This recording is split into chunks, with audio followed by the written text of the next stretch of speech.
وَلْتَكُنْ مِنْكُمْ أُمَّةٌ يَدْعُونَ إِلَى الْخَيْرِ وَيَأْمُرُونَ بِالْمَعْرُوفِ وَيَنْهَوْنَ عَنِ الْمُنْكَرِ وَأُولَئِكَ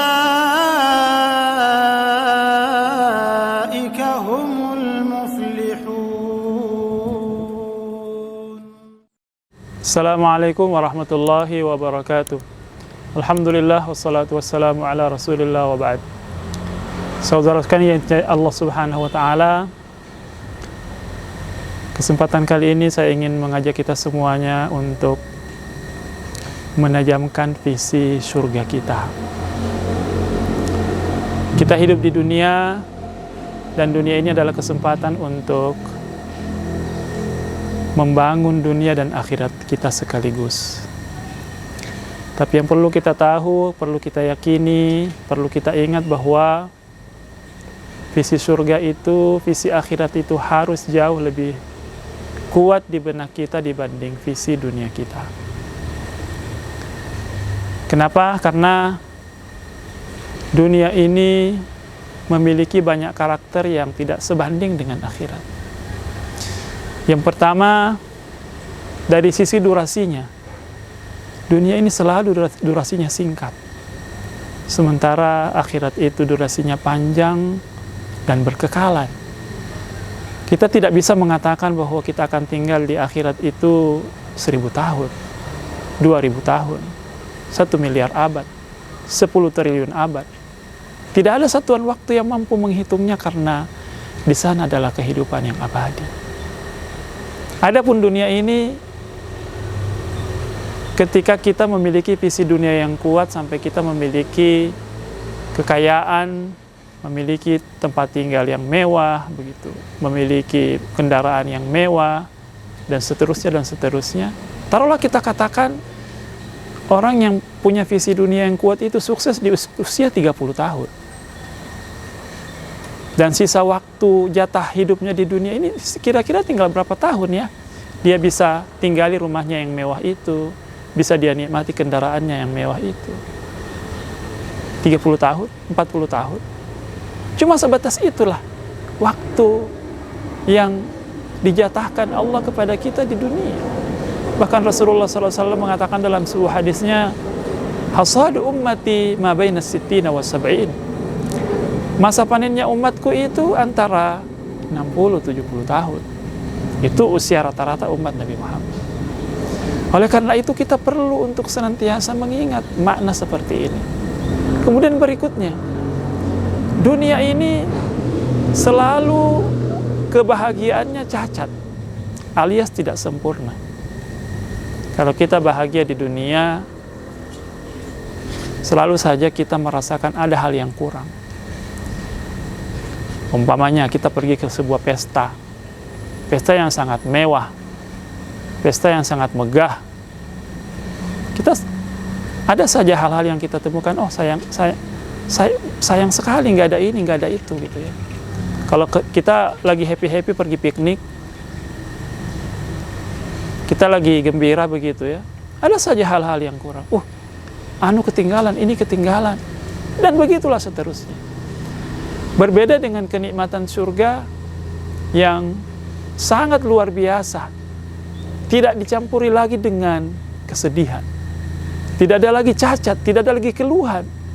Itulah kata Allah subhanahu wa ta'ala dalam Al-Quran mensifati bagaimana surga itu dengan firman-Nya, wa fiha ma tashtahihil anfusu wa talazzul a'yun.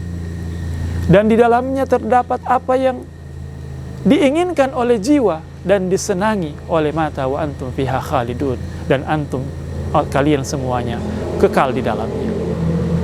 Itulah salah satu sifat surga. Apa saja yang kita inginkan langsung ada ya. Durasi bahagianya yang tanpa cacat itu terus menerus. Tidak ada lagi kesedihan, tidak ada rasa takut, tidak ada duka cita, tidak ada kegelisahan. Semuanya adalah bahagia. Coba kita bayangkan, saudara sekalian cintai Allah subhanahu wa ta'ala, kita membayangkan kondisi di mana seluruh perasaan kita adalah bahagia dan tidak ada sedikit pun yang kita keluhkan, dan durasinya sangat panjang. Itulah kenikmatan surga.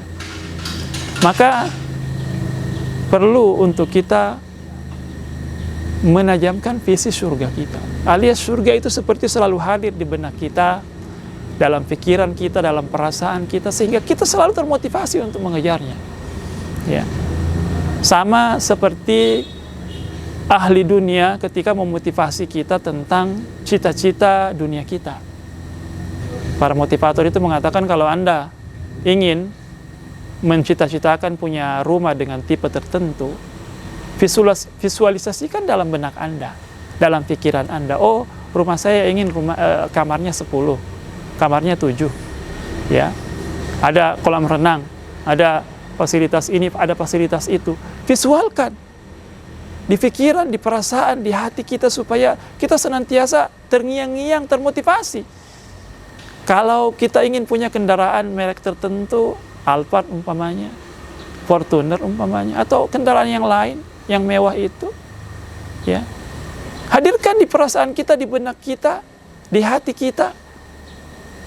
Bayangkan nyamannya berkendara mobil seperti itu, supaya kita termotivasi.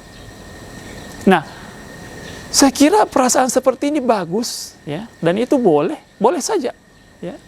Tapi ada sesuatu yang lebih penting untuk kita visualisasikan, yaitu kita visualisasikan surga itu di pikiran kita, di benak kita, di hati kita. Ya, perlu sesekali kita membaca hadis-hadis, cerita-cerita tentang surga. Saya sempat membaca satu penjelasan ulama tentang surga itu, di mana satu orang penduduk surga itu yang ready untuk melayaninya itu sekitar 2000 dayang-dayang. Dan di masing-masing tangan dayang-dayang itu ada satu jenis makanan yang berbeda dengan yang lainnya. Allahu Akbar. Kita tidak menemukan kemewahan dunia yang satu orang siap dilayani oleh ribuan orang. Tidak ada kemewahan dunia seperti itu. Ya. Kemudian dalam sebuah hadis, satu permata mahkota ahli surga itu harganya lebih mahal dibanding dunia dengan segala isinya.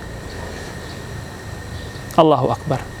Ini adalah berita dari Rasulullah SAW yang luar biasa, yang perlu untuk kita install dalam jiwa kita, dalam hati kita, dalam pikiran kita, dalam benak kita, betapa dahsyatnya itu surga, sehingga kita senantiasa termotivasi untuk mengejarnya.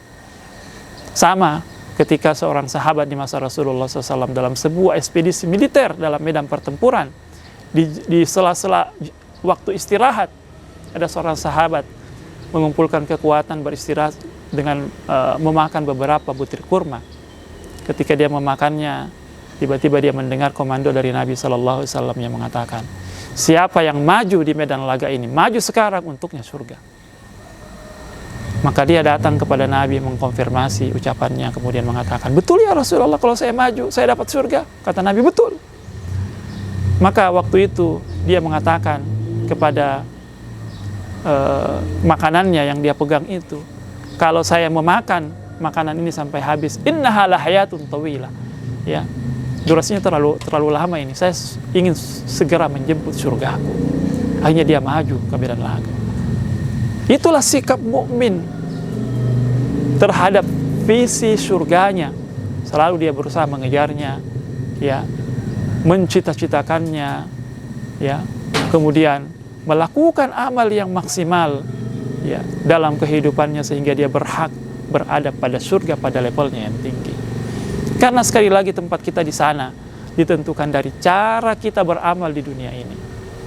Sekarang ini di hari-hari ini kita berada di bulan yang penuh dengan kemuliaan, bulan Ramadan, di mana seluruh amal-amal itu dilipat gandakan pahalanya. Maka saatnya sekarang ini kita mengejar surga kita secara serius, menaikkan level surga kita dengan signifikan.